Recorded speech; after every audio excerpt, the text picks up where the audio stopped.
Bien-aimé de Café Évangile, écoute Israël, le Seigneur notre Dieu est l'unique Seigneur. Tu aimeras le Seigneur ton Dieu de tout ton cœur, de toute ton âme, de tout ton esprit et de toute ta force. Chers amis, pourquoi choisiriez-vous autre chose que d'aimer le Seigneur votre Dieu de tout votre cœur, de toute votre âme, de tout votre esprit et de toute votre force? Pourquoi choisiriez-vous quelque chose de moins? Bien sûr que nous choisissons beaucoup d'autres choses à aimer dans la vie, même si Jésus est clair avec ce commandement. La vérité est que la seule façon d'aimer les autres, et même de nous aimer nous-mêmes, est de choisir d'aimer Dieu de toutes nos forces. Dieu doit être le seul et unique centre de notre amour. Mais ce qui est étonnant, c'est que plus nous faisons cela, plus nous réalisons que l'amour que nous avons dans nos vies est le genre d'amour qui déborde et qui déborde en surabondance. Plus nous nous efforçons pour que Dieu occupe la première place dans notre vie, pour qu'il soit le premier dans l'échelle d'amour que nous avons, plus notre amour pour les autres est surabondant.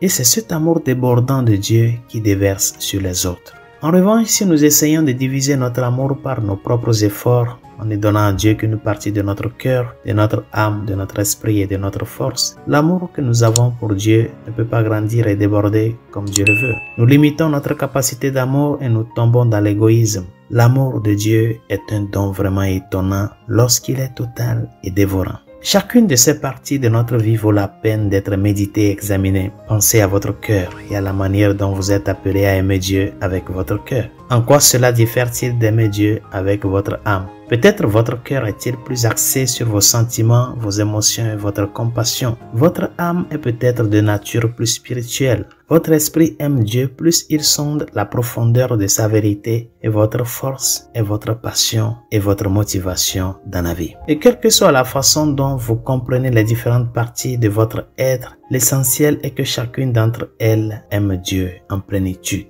Résolution de ce jour. Le Seigneur nous donne un commandement nouveau qui n'est autre que l'achèvement de ce que nous avons reçu dans l'Ancien Testament. Tu aimeras le Seigneur ton Dieu de tout ton cœur, tu aimeras ton prochain comme toi-même. Analyse ta relation avec Dieu, l'amour que tu as à Dieu. Est-ce qu'il y a quelque chose qui prévaut sur cet amour? Est-ce qu'il y a quelque chose dans ta vie que tu mets en avant plus que Dieu? Si c'est là, alors demande au Seigneur de t'aider à pouvoir recentrer ta vie sur lui. Parce que quand il occupe la première place, tout le reste a du sens dans notre vie. Bonne journée, Dieu vous bénisse.